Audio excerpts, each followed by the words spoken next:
রাস্তা থেকে কুড়িয়ে নেওয়া প্লাস্টিকের বোতল দিয়ে সুন্দর ও পরিবেশ বান্ধব বাড়ি তৈরি করে ব্যাপক সাড়া ফেলেছেন আব্দুল হাকিম খান। পেশায় অটো চালক হাকিম জানান, তিনি ইউটিউবে ভিডিও দেখে এমন বাড়ি তৈরির চিন্তা শুরু করেছিলেন।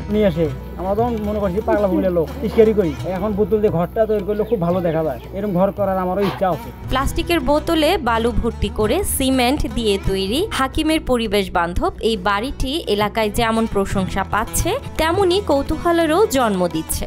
আমি ইউটিউবে দেখছি এই বোতল বাড়ি, আমার মামা শ্বশুর আছে রংপুর হারাগাছ, উনিও বোতলে বাসা করছে। বাসা করার পরে ওনার বাসায় আমি দাওয়াত খেতে গেছি, দাওয়াত খাওয়ার পরে ওনার বাসা দেখছি, দেখার পরে উনি বললাম যে মামা এরকম বাসা আমার একটা বানিয়ে দেন। উনি বললো যে মামা তুমি এটা পারবা না। মামা বললাম যে আমি ইনশাল্লাহ পারবো, যদি পারো তাহলে আমি বানিয়ে দিয়ে দেবো। হাকিম খান জানান, তিনি বিভিন্ন জায়গা থেকে খালি বোতল সংগ্রহ করে রাজমিস্ত্রির সাহায্যে এই বাড়িটি তৈরি করেছেন।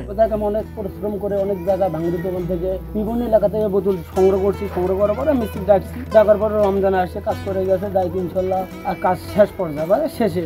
3 কক্ষের বোতল বাড়িটি বানাতে কয়েক হাজার বোতল ব্যবহৃত হয়েছে। এই বোতল বাড়িটির বিশেষত্ব হলো এই বাড়িটিতে শীতকালে গরম আর গ্রীষ্মের সময় কিছুটা ঠান্ডা লাগবে।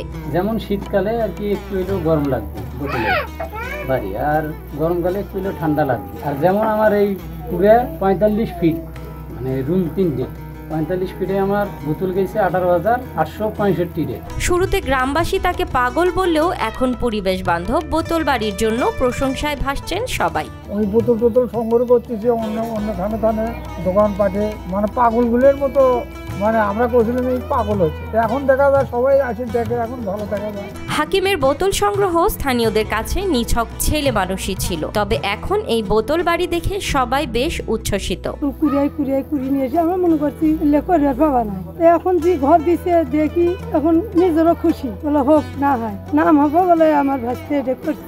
দূর দূরান্ত থেকে প্রতিদিন অনেকেই ভিড় করছেন গাছগাছালি সবুজে ঘেরা বোতল বাড়িটি দেখতে। খুব ভালো লাগতেছে এই বাসাটা দেখে, যে এরকম কিছু প্লাস্টিকের বোতল দিয়েও বাড়ি বানানো যায়। বাড়িটি দেখতে সুন্দর হওয়ায় উৎসুক অনেকেই এমন বাড়ি বানানোর ইচ্ছা পোষণ করেছেন। আবার শুনছি বোতল দিয়ে বাড়ি হচ্ছে, সেই কামারপাড়া থেকে বাড়ি দেখার জন্য আমি আসছি, সুন্দর বাড়ি হচ্ছে, এরকম বাড়ি আমারও করার ইচ্ছা আছে। দৃষ্টিনন্দন এই বোতল বাড়িটি এখন শুধু গাইবান্ধা জেলার সুন্দরগঞ্জের পশ্চিম ছাপরহাটিতে নয়, দেশের সবার কাছে প্রশংসনীয়। আমি এই কাছে আমার নিজের অভিজ্ঞতা, আমি তো তাতে দেখতেছি এটার চাই এটা হাড়ি বেশি এবং একটা দেখার সৌন্দর্য পারে, এটার চাই খরচ অনেক কম, আমি নিজে করছি, আমি নিজে জানি এটার চাই এটা কিছুই ভালো যাবে, এটা আমার বিশ্বাস এবং আমি নিজেও পরিচয় দেখছি অনেক ভালো।